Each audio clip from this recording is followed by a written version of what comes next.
Hi friends, welcome to जीवी investment. मैं हूं पवन सैनी। आज हम डिफरेंट टॉपिक पे डिस्कशन करेंगे। 25 के और 30 के कमाने वाला व्यक्ति 1 लाख कमाने वाले व्यक्ति को बीट कर सकता है लॉन्ग टर्म में। ये हम जानेंगे कैसे बीट कर सकता है और क्या उसके पिन पॉइंट रहते हैं, उस पर हम डिस्कशन करेंगे। वीडियो बड़ा इंटरेस्टिंग होने वाला है, अंत तक पूरा वीडियो देखिए। हमारे गांवों में क्या होता है, इटली जाने का एक क्रेज रहता है, फॉरेन कंट्री जाने का एक क्रेज रहता है, तो वो अच्छी बात है। फॉरेन कंट्री जाना चाहिए और पैसे कमाना चाहिए।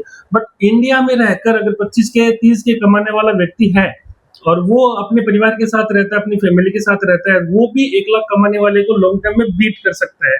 वो कैसे बीट कर सकता है? इटली में 1 लाख कमाने वाला रेंट और खर्चों में फंसा रहता है और यहाँ 25 के और 30 के कमाने वाला कंपाउंडिंग से अपना फ्यूचर बना लेता है। वो यूरो कमा रहा है, ये कंपाउंडिंग से फ्यूचर और सिस्टम को मेंटेन कर रहा है। सबसे इंटरेस्टिंग बात इसमें ये है कि इटली में कमाने वाला व्यक्ति का ब्रेक इवन 2 या 3 साल में ब्रेक इवन आता है, और वो भी ब्रेक इवन तब आता है उसका जब उसको कंटिन्यूटी जॉब मिले। मेन पॉइंट यही है कि अगर 25 के और 30 के कमाने वाला, जैसे सैलरी किसी की अगर 25 के 30,000 सैलरी है इंडिया के अंदर और वो 5,000 रुपए की मंथली एसआईपी करता है, तो वो लॉन्ग टर्म में उसको बीट कर सकता है।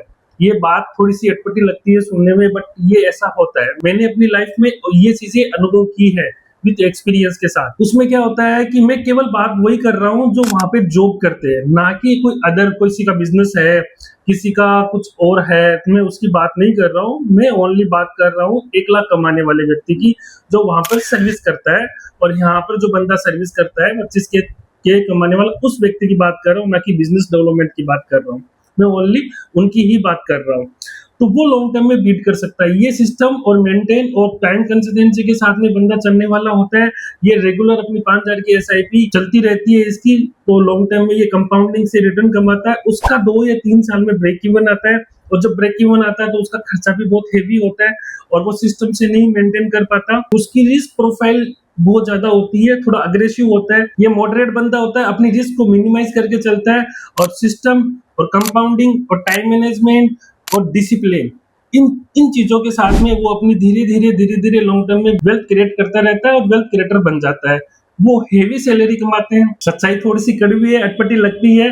भारत में 90% लोग इनकम बढ़ाते हैं लेकिन वेल्थ नहीं बना पाते। अगर सेविंग नहीं है तो 1 लाख की सैलरी भी आपकी बेकार होती है। और सबसे इंपॉर्टेंट बात इस वीडियो के माध्यम से मैं कहना चाहूंगा कि अगर 25 के 30 के कमाने वाला व्यक्ति उसको बीट कर सकता है, अगर वो व्यक्ति डे वन से ही जो फॉरेन गया है, जो इटली गया है, जो अपनी लाइबिलिटीज को खड़ा करके गया है, जो अपनी लाइबिलिटीज को मेंटेन नहीं कर पाता है। सेकेंड थिंग, उनकी जो भी होती है, उनके पास पेमेंट लेके जाता है, वो लोन और इंटरेस्ट पे पेमेंट लेके जाता है, तो 2 या 3 साल में तो वो ब्रेक इवन पे आता है। और लास्ट में मैं ये बात कहना चाहूंगा कि अगर वो व्यक्ति 25 के और 30 के कमाने वाला व्यक्ति 1 लाख को बीट कर सकता है, तो 1 लाख कमाने वाला जो व्यक्ति होता है अपनी इनकम का डे वन से ही इन्वेस्टमेंट स्टार्ट कर दे, तो वो सबको बीट कर सकता है।